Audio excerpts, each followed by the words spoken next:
On a tous instinctivement des petites méthodes pour décharger le mental et débrancher la prise au moment où on n'en peut plus. Il y a trop de stress, on a trop bossé et on est bloqué sur un problème qu'on n'arrive pas à résoudre. Donc l'idée de cette pratique aujourd'hui avec Anna et Seb, c'est de vous proposer quelques outils qui vont vous permettre justement de faire cette mise à jour et de repartir du bon pied quand vous en avez besoin.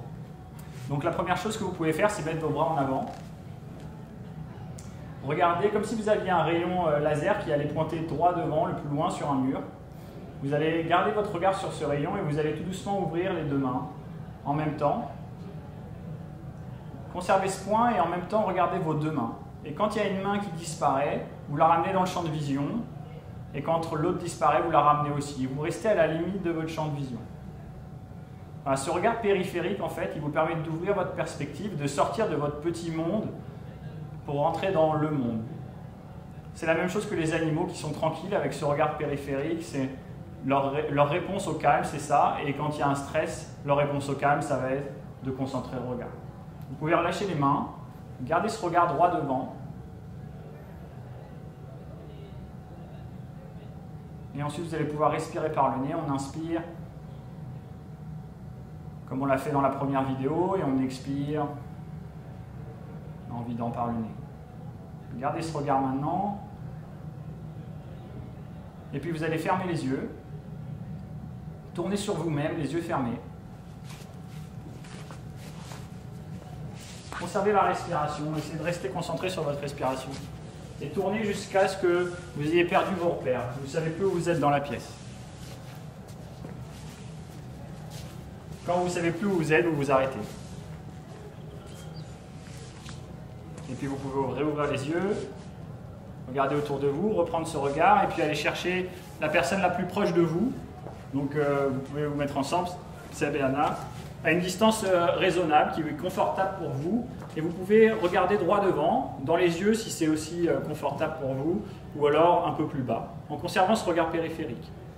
Et ensuite, il y a un de vous deux qui va commencer à faire des mouvements avec les bras, et l'autre va le suivre, comme un miroir.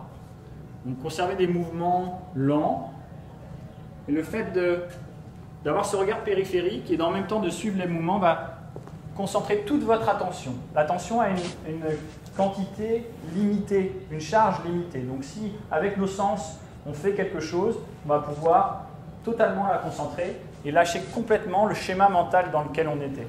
Et c'est ça qui va nous permettre de décharger les hormones de stress et de permettre aux hormones de flow, au cocktail des 5 hormones, de venir en nous.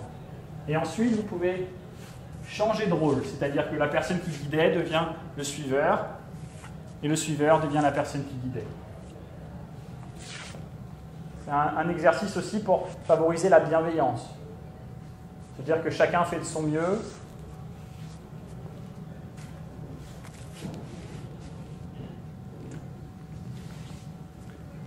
Ensuite, vous pouvez revenir, vous pouvez refermer les yeux, reprendre la respiration avec une inspire en 6, une expire en 6, et essayer d'écouter la personne qui est en face de vous respirer. Essayez de la sentir avec d'autres sens que la vision, qu'avec les yeux. Et puis, je vais vous dire un dernier principe en psychologie qui est très important, c'est de se dire qu'on n'a que 30% de la réalité. Quelle que soit l'expertise que vous avez 30% de la réalité. Ça veut dire que la personne en face de vous, elle a aussi 30%. Et qu'ensemble, ce week-end, on va pouvoir créer un autre 30%, un nouveau 30%. Et que peut-être, on va s'impliquer assez et être suffisamment concentré pour qu'on ait cet éclair de génie qui soit le 10% qui reste. Alors bonne créativité à vous et à très vite.